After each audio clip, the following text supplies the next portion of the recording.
Hey, salut! Eh ben écoute, ça fait longtemps que j'ai pas fait de vidéo parce que j'ai eu une période assez dense de travail et puis j'ai déménagé. Donc je profite, aujourd'hui d'une sortie en forêt, pour te dire que je vais essayer de retrouver une régularité dans mes vidéos et je vais essayer de refaire, toutes les semaines comme je faisais auparavant. Aujourd'hui, du coup, on est, début septembre, on est le 2 septembre et je suis allé en forêt parce que il y a plein de gens qui postent, des infos sur les champignons et apparemment, il y aurait plein de trompettes de la mort en ce moment, des cèpes, des choses, enfin voilà, plein de choses intéressantes. Donc je suis en forêt pour vérifier ça et au bout de 30 secondes de cueillette, j'ai déjà pas mal de trompettes de la mort. Donc c'est vraiment chouette, là, c'est un coin où il y en a vraiment partout. Je vais te montrer ça, tout de suite. Alors là, tu vois, dans cette, litière forestière, on voit toutes des jeunes qui sont en train de pousser, des jeunes trompettes de la mort qui sont en train de se pousser. Il y en a un petit peu partout. C'est vraiment la folie. Tu vois, là, tout là, il y a des trompettes de la mort.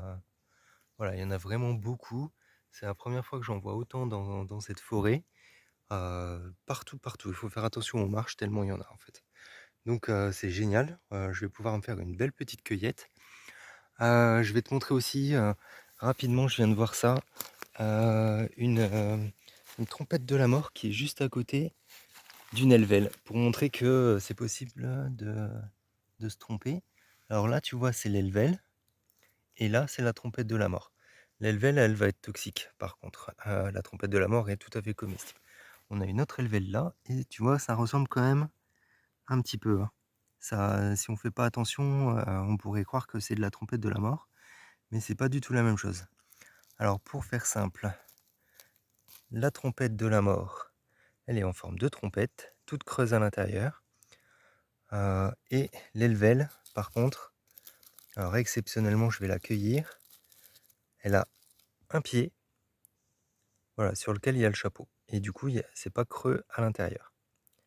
Donc voilà comment faire la différence. Et tu vois, quand même, c'est quand même assez proche. Si on fait pas attention, on peut se tromper. Donc voilà, et ben écoute, je fais ma petite cueillette et puis je vais te montrer ça après. Tout ce que j'ai réussi à trouver. Je vais voir aussi si on trouve d'autres champignons. Voilà. Alors là, tu vois, je suis tombé sur une Elvel qui est noire, juste ici. Donc là, elle peut ressembler plus à une trompette de la mort. Donc voilà, faut vraiment faire attention. Alors pour trouver de la trompette de la mort, le plus simple, c'est de savoir un petit peu comment elle vit. Elle va être principalement sur les feuillus. Moi, personnellement, je la croise souvent près du hêtre. Il faut vraiment une forêt avec des gros hêtres. Donc, tu vois, j'en ai un par exemple juste là derrière moi. Et donc c'est pas une science exacte, mais quand tu as des gros hêtres comme ça, en général, il y a des trompettes à proximité. Et là, par exemple, sur celui-ci, je vais te montrer ça tout de suite. Hop, voilà, tu vois, on en trouve. Juste là, il y en a pas mal. Euh, Tu vois, on est donc juste à côté du hêtre. Et ce qu'elle va avoir besoin aussi, c'est de lumière. Il va lui falloir un petit peu de lumière pour que le sol se réchauffe un peu plus. Et donc là, tu vois, on est justement dans un endroit où il y a une petite trouée de lumière. Et on va voir du coup les trompettes qui vont se développer. Il y en a un petit peu partout de ce côté-là. Je vais te montrer, il y a des beaux bouquets. Donc là, tu vois, il y en a encore. Donc juste ici, là, il y a encore un beau bouquet. Là-bas aussi. Voilà. Et par contre, si on va de l'autre côté, eh ben, c'est moins évident.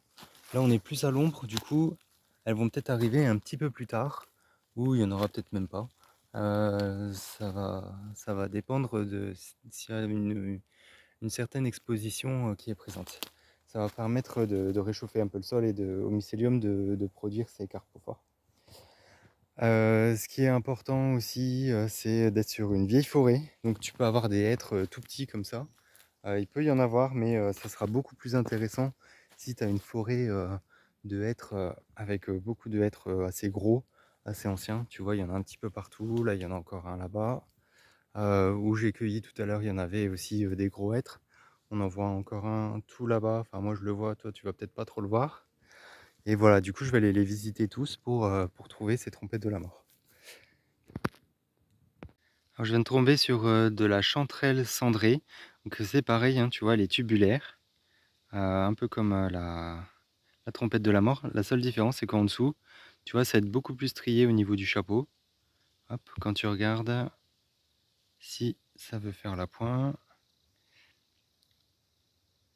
voilà, tu vois, là, c'est beaucoup plus strié. Alors que si je prends une trompette de la mort, hop, ça va être beaucoup plus lisse. Tu vois la différence? Là, cette partie du chapeau est beaucoup plus lisse. Bon, désolé, mon téléphone a du mal à faire la pointe sur le champignon. Voilà, donc tu vois, c'est assez strié. Bon, tu as vu assez rapidement, mais voilà, ça indique que c'est la différence entre la trompette et la chanterelle. Je vais les mettre l'une à côté de l'autre pour que tu vois mieux. Voilà, la chanterelle cendrée, beaucoup plus striée sous le chapeau, et la trompette de la mort qui est beaucoup plus lisse. Voilà, on voit bien la différence entre les deux. Faut faire attention avec la chanterelle cendrée, parce que c'est un champignon qui, dans certaines régions, peut être protégé, parce que pas très courante. Donc voilà, tu vois, il y a encore une belle petite chanterelle cendrée juste ici. Et juste là-bas, tu vois, c'est de la trompette de la mort. Donc c'est assez facile de les confondre, et donc il faut juste vérifier de temps en temps et toujours laisser des champignons pour qu'ils puissent continuer à se développer. Voilà, et ben écoute, je continue ma petite cueillette, hein. Regarde-moi la taille de cette trompette de la mort, elle est juste gigantesque. Elle fait tous mes doigts, donc elle doit faire au moins 5-6 cm de hauteur. Elle est vraiment magnifique. Et ben celle-là, je vais la laisser. En plus, elle est vieille, donc voilà, autant qu'elle émette ses spores. Et voilà. Alors, je suis dans une forêt où il n'y a pas trop de gros hêtres, c'est plein de petits hêtres. Et ben, je viens de trouver quelques rares trompettes. Il y en a quand même. Donc voilà, c'est une bonne nouvelle. Il y a quand même des gros hêtres tout autour, mais il y a pas mal de petits hêtres là. Tu vois, c'est tous des petits arbres. Et j'ai trouvé des trompettes juste là. Hop. Là, t'en as une, là aussi, là aussi, là aussi. Voilà, il y en a quelques-unes. Donc euh, voilà, les valeurs sûres pour moi, c'est les forêts de hêtres. Il y en a peut-être après sous du chêne ou d'autres essences d'arbres. Mais personnellement, moi, je cueille que sous les hêtres, donc je vais pas te dire qu'on peut en trouver à d'autres endroits si je ne suis pas sûr.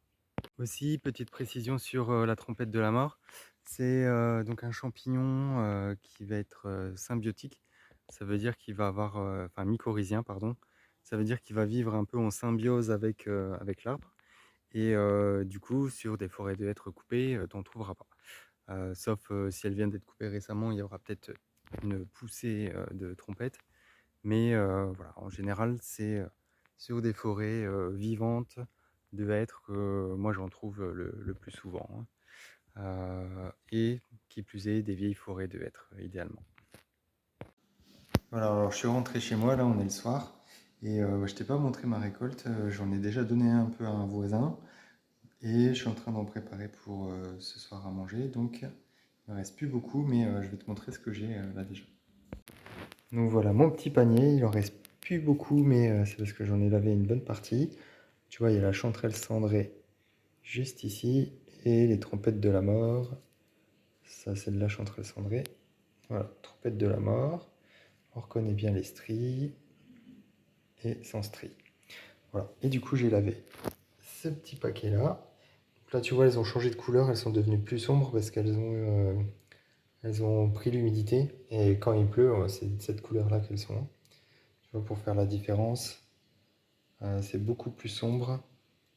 La chanterelle cendrée, par exemple, là, elle est grise. Là, elle est noire. Voilà, c'est la différence. Et ben voilà, et ben écoute, je vais cuisiner tout ça. Je vais me faire une bonne petite sauce avec ça pour moi et ma chérie.